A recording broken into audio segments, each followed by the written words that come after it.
नमस्कार मित्रों, मैं संदीप पटेल आप सभी का स्वागत करता हूं बेबीलोन की स्टोरी डे 14 पर। आज हम बात करेंगे बेबीलोन की प्राचीन दीवारों के बारे में, जिसके लिए बेबीलोन इतना प्रसिद्ध भी है और इसी के चलते बेबीलोन की कई बार रक्षा भी हुई है।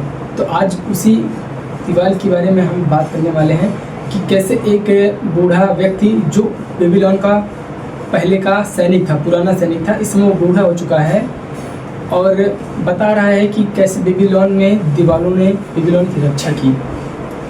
बताता है राजा जो थे बेबीलोन के, वो चले जाते हैं पूर्व में एलामाइट से लड़ाई करने। एक देश होता है, उससे वो लड़ाई करते हैं और राजा को आशा नहीं थी और उनके मंत्रियों को कि उनके अनुपस्थिति में न रहते हुए दूसरा कोई सेना बेबीलोन पे आक्रमण करेगा, और उसकी उल्टा ही होता है। दूसरी सेना उत्तर से आरएसियन की आ जाती है और वो लोग नगर को चारों तरफ से घेर लेते हैं। अब नगर में ये समाचार सुन के चारों तरफ अफरा तफरी मच जाती है कि अब क्या होगा। हमारे जो राजा हैं वो बड़ी सेना लेकर दूसरे देश से लड़ने चले गए हैं और यहाँ पे थोड़े से ही सैनिक हैं। ये सैनिक कैसे हमारा रक्षा करेंगे और ये दीवारें कैसे हमारी रक्षा करेंगी, क्योंकि जो वो सेना थी आरएसियन की, वो मशीन भी कुछ लाई थी। जो उस समय की मशीनें होंगी, आज की जैसे तो नहीं थी, पर जो उस समय टेक्नोलॉजी उस समय थी, तो वो दीवारों में टकरा के उसको तोड़ने का प्रयास कर रहे थे।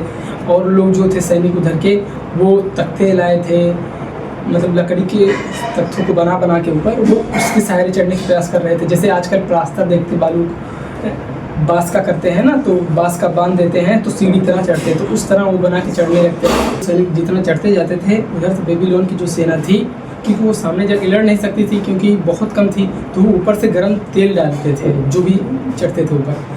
तो जो आ जाते थे तो उनको क्या करती थी, वो भालों से हाथों में मार के गिरा देती थी।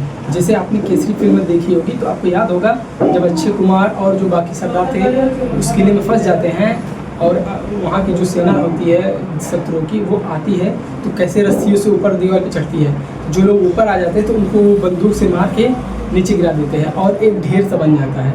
ऐसे बेबीलोन में भी उस समय का था। और वो ऐसे रास्ते में बैठा रहता है जैसे बेबीलोन की दीवारों के अंदर से चढ़ते हैं, वहीं पे बैठा रहता है और सभी सैनिकों को आते जाते देखता है। पूरे दिन वही बिताता है अपना। तो नगर से जो लोग चिंतित रहते हैं, एक व्यापारी बुरा आता है, वो कहता है क्या हम लोग जीवित रहेंगे और क्या ये दीवारें हमारी रक्षा कर पाएंगी। घबराया रहता है और उसके हाथ कांपते रहते क्योंकि वो बूढ़ा था। तो बंजर बोलता है हम सभी लोग सुरक्षित रहेंगे, आप लौट जाइए, चिंता मत करिए, ये दीवारें बहुत मजबूत हैं। उसके जाते ही क्या होता है, महिला आती है और वो कहती है बंजर से कि क्या हम लोग जीवित रहेंगे, मेरा पति लड़ाई के लिए तैयार है। वो कह रहा है मैं बेबीलोन की रक्षा करूंगा, कृपया बताइए कि हम लोग जीवित बचेंगे। ये दीवारें यहाँ इतनी मजबूत हैं जो बेबीलोन की रक्षा कर सके, हमारी रक्षा कर सके, हमारी संपत्तियों का रक्षा कर सके और हमारे बच्चों को बोलती है हाँ दीवारें बहुत ज़्यादा मजबूत हैं। तो कहती है हाँ मैं देख। तो जो सैनिक रहता है वो बोलता है कि क्या तुम देख नहीं रहे हो हमारे सैनिक कैसे उन पर गर्म तेल डाल रहे हैं, उनकी चीखें तुम नहीं सुन रही हो। कह रहे हाँ मैं सुन रही हूँ और मैं साथ में ये भी सुन रहा हूँ कि कैसे शत्रु सेना की मशीनें हमारे दरवाजे को तोड़ने के लिए उसमें टकरा रही हैं, उसकी आवाज़ मुझे सुनाई दे रहा है। कहती नहीं चिंता मत करो, हम लोग जीवित रहेंगे और हाँ ये दीवारें हमारी रक्षा करेंगी। कहती तुम वापस जाओ शहर में, अपने पति से कहो वो चिंता ना करे। वो फिर चली जाती है। तो इस तरह लगातार 3 हफ्ते 5वें दिन अचानक से रात में आवाज़ें बंद हो जाती हैं। आना आवाज़ें जैसे बंद होती हैं, इसका मतलब ये था कि जो शत्रु सेना है बेबीलोन की, वो थक चुकी थी या फिर वो हार मान चुकी थी। और जैसे सुबह होता है, मतलब 26वें दिन युद्ध के, लोग देखते हैं कि दूर बहुत ज़्यादा गुब्बारे धूल की, क्योंकि बेबीलोन जो था वो रेत में बसा था। तो जैसे सेनाएं बहुत ज़्यादा थी, हजारों मात्रा में वो गई, तो इतना ज़्यादा पूरे आकाश में बेबीलोन की धूल ही धूल छा गया था। और बेबीलोन के जो लोग थे वो खुशियाँ मनाने लगे। सभी लोग जो इतने दिन से डरे हुए थे, हफ्तों से घरों में बैठे थे डर के मारा, वो उल्लास में चिल्लाते हुए खुशियाँ मनाते हुए घर से बाहर निकलते हैं। सारे बेबीलोन में हाँ मतलब कि खुशी की लहरें दौड़ जाती है और उधर से बाहरी सेना चिल्लाते हुए वापस चली जाती है। और बेबीलोन में एक जो मुख्य द्वार है उस पर था, वहाँ से नीले रंग का गैस छोड़ा जाता है, इसलिए कि हम लोग जीत गए हैं।